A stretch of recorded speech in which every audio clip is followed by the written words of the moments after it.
last night. I know that was Yeah. special. Saw Todd on Monday, so it was good to see you Yeah. two together.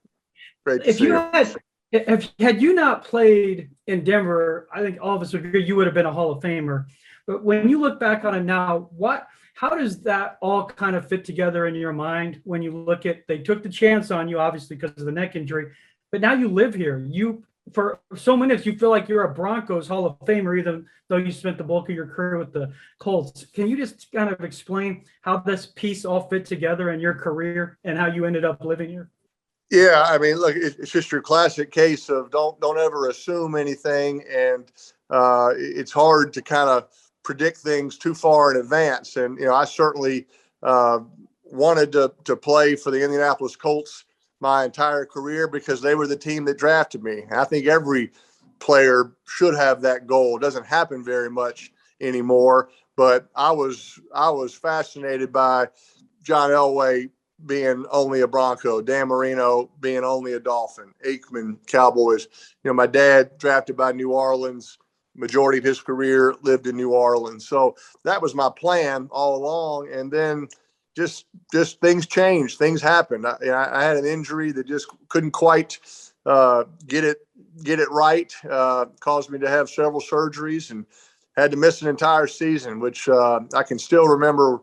I was in a hospital bed in California watching the Colts play the Texans on opening day. Kerry Collins is starting at quarterback for the Colts. And I just remember it was just me and Ashley in there, just how emotional I was watching that I couldn't be out there with my teammates, and then had to miss that entire season. That was really tough, Mike. It was a low time.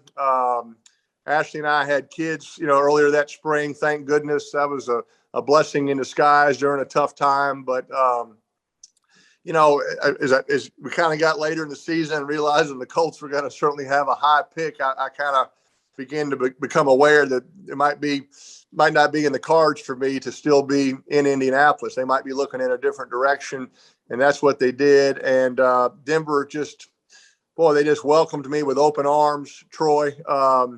They were the only really team that understood, I think, what I was going through emotionally, physically, and I think a lot of that is Elway. That Elway, I think, flirted with going to other teams, maybe at rumors or whatnot. I think he knew how that could have affected him. He certainly knew injuries, and they were the only team, Troy, that said, "Hey, Peyton, give us your Indianapolis Colts playbook. We will form this hybrid offense with the plays that we like here in Denver that we think will help you at this point in your career. We'll form this mesh of an offense and really give you a chance to get back going again." And not every other team was doing that. So I'll always be indebted to Denver for Fox, Elway, McCoy, Gase for just kind of helping me in that transition. And just had a wonderful 4 years playing there.